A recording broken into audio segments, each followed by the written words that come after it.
Nights at Freddy's inspired cake. To get started, I have two 8-inch round cake pans and two 6-inch round cake pans, which I've lined with parchment paper, and I'm going to fill these with my vanilla cake batter. I bake these at 350 degrees for about 25 minutes or until they're ready. Once the cakes have cooled, I'm going to level them and torte them, which means I'm just cutting each layer into two separate cake layers.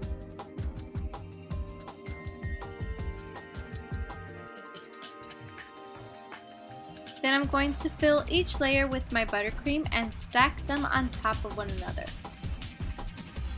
I smooth the icing around the cake and continue with my crumb coating. Then I refrigerate the cake, let it set, and give it a second coating of buttercream and let that set also. And I'm going to repeat the same steps for my smaller cake as well. Once my cakes have been iced and cooled, it's time to cover them with the fondant. I've rolled out some white fondant for the bottom layer, which is the bigger cake, and I'm going to roll the fondant over the rolling pin and then unroll it over the cake. I use my fondant smoother to smooth the fondant on the top and sides of the cake. And as always, I use my pizza cutter to trim off the extra fondant from the bottom of the cake. Now I'm moving on to my smaller cake, and I'm going to cover this one in a dark blue fondant. So I'm going to repeat the same steps that I did to cover my big cake.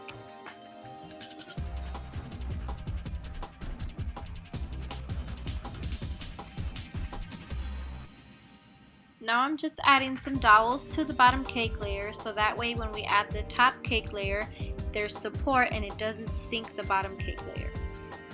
So for the design of the cake, I wanted to do a checkerboard pattern, which you see a lot in the Five Nights at Freddy's theme.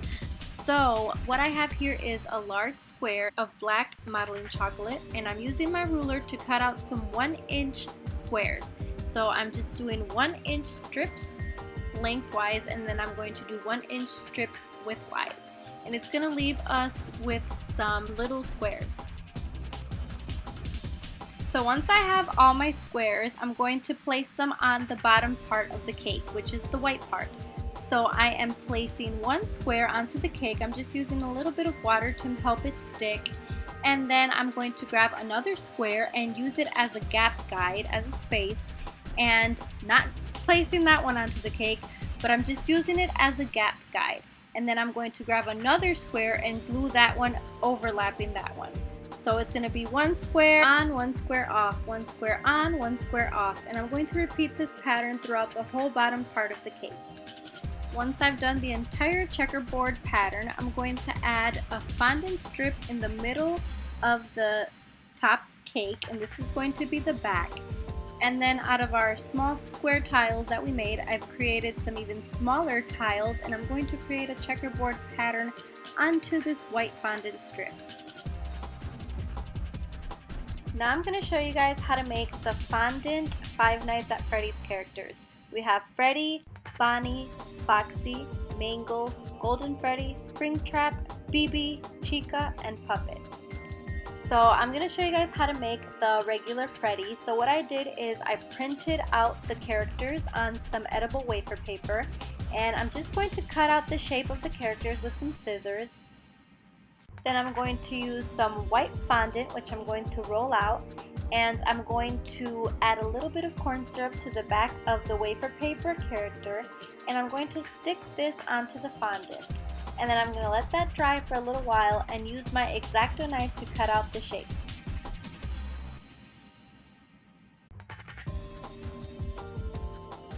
And that is how I made all the characters. The only one that I made different was the regular Freddy. I made him as the cake topper, so I stuck a lollipop stick in the center and I did him double-sided.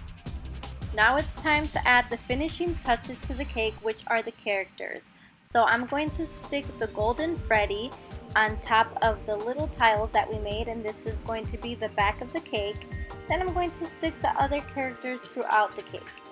And corn syrup or a little bit of melted white chocolate helps those stick. Now I'm going to insert the little Freddy topper right through the center of the cake. Now to tie everything together, I'm just going to add a black trim around the top border of the cake. And the Five Nights at Freddy's cake is complete. I added some little tiles to the front because I'm going to add a name to it. I'm adding a letter to each tile. We have all the wonderful Five Nights at Freddy's characters. We have the really cool checkerboard tile pattern. We have the Freddy topper to finish everything off. I hope you guys enjoyed this tutorial. Thank you so much for watching. Don't forget to subscribe. Bye bye!